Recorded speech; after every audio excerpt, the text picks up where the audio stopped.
Монголын төмөр зам компанийг татан буулгах хятад их гүрний бодлого хөрсөн дээр хэрэгжиж эхэллээ. Монгол улсын урд хил дээр баялаг зөөх 8 гол зам тулаад ирсэн. Зөвхөн Монголын төмөр замын бодлогыг л атгаж чадах юм бол нарийн цэргийн замаа батлуулах тохироо хийгдсэн. Харин тэр бодлогод нь чөдөр болж байсан ганц газрыг үгүй хийх сонирхлоо баг биелүүлчлээ.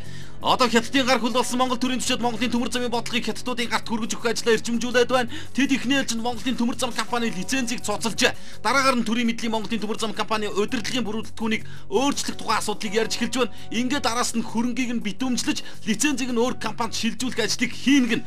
Одоо үндсэндээ аль ч улсын хараа тус байдлаар үйл ажиллагаагаа явуулж гадны ямар ч нөлөөгүйгээр Монголын төмөр замын бодлогыг тодорхойлж байсан ганц байгууллага татан буугдах дээр тулж байна.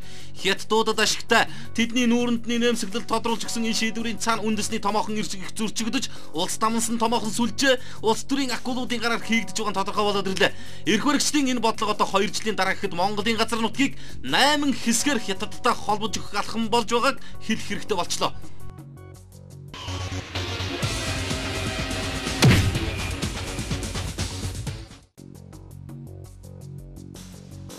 Ардын намаас сонгогдсон аймгийн засаг дарганы наманх ажиллагаа эхэлжлээ. Ардын намын гишүүнчлэлтэй бараг бүх аймгийн засгууд хэцүү нэртийн хаалга татах нь орон нутгийн удирдлагуудтай улс төрийн өнцгөөс харьцаж байна. Гэгчлэн гомдлын үхтэй мессежүүд авилгатай тэмцэх газар руу нэлээд их хаяглагдлаа. Тэгсэн нөхдүүд өнгөрөх өдөр ардчилсан намын гишүүн аймгийн засаг дарганыг шалгаж эхэлснээ мэдгдсэн юм гинэ.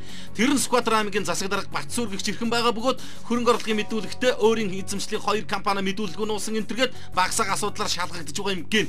За энэ митийн асуудал бол Монголын төрийн удирдлага албанд байгаа бүх нөхдүүдэд л байдаг гэж хэлчихэд буруутахгүй. Бүгд хөрөнгө оруулалтын мэдүүлгээ нундалтдаг. Хамгийн гол нь хариуцлага яаж тооцох юм бэ гэдэг нь эргэлзээ дагуулж байна. Одоо харин ардчилсан намынхан энэ асуудал дээр ус төр хийгээд эхэлж байна. Ялгаа байхгүй. Асуудал гаргасан бол тэрийн нам гэхгүйгээр шалгаж л байгаа үстэй. Батцуур манай намын дарга тэглээгээд авилгатай тэмцэх газар шалгалгүй өнгөрөөсөнгүү гэх утгатай мессежийг эхлээ шийдэж байна. Харин бодит дүр төрх бол энэс арай өөр яваад байна.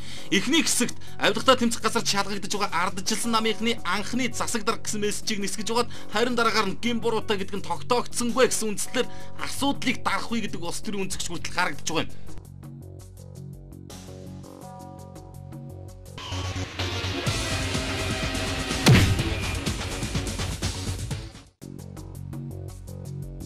Манай улсад сүүлийн хэдэн жилийн дотор хамгийн эрчимтэй цэцгэлсэн бизнес бол даатгалын бизнес боллоо. Яг нэг хэсэг иргэдийн халаасыг сэгсэрж байсан сүлжээний бизнестэй утга нэгтэйгээр даатгалын бизнес хөгжиж байна. Ялгаа нь гэвэл сүлжээний бизнест төр оролцдоггүй байсан бол даатгалын бизнест төр хамтран ажиллагчаар оролцож харилцан ашиг хуваах зарчмаар явагддагаараа ялгаатай. Үнэндээ манай улсад даатгалын тогтолцоо хэр зэрэг өрөвдмөр байдалтай билээ гэдгийг монголчууд бол бүгд мэддэг. Тэр нөхөн төлбөр энтрийг гаргуулах шаардлага гарлаа гэж бодвол багийн даатгалын компаниас мөнгө авахыг хүлээсэнд орвол гудамжинд гуйлахгүй илүү хурдан цуглацгаар хэмжээний байдалтай. Тэгээд Улаанбаатар хотын аль сайн гэсэн байрал бүр дээр даатгалын компаниуд зөндөрлсөн даатгалын ач холбогдлыг ухуулан сурталчилж төрөл хэлбэр хүртээмжинд барууны жишгт хүрсэн хэрнээ үйл ажиллагаа өгөх авахын асуудал нь арай л өөр яваад байгаа юм а. Одоо бүр элдв төрийн байгууллагууд даатгалын компаниудтайгаа хамтран иргэдийг албадан даатгалд хамруулдаг болчих. Орон сууц санхүүжилтийн корпорац гэхэд өргөдөл гаргасан иргэдийг зөвхөн миг даатгалд даатгуулаа гэж туулгаж байна гинэ.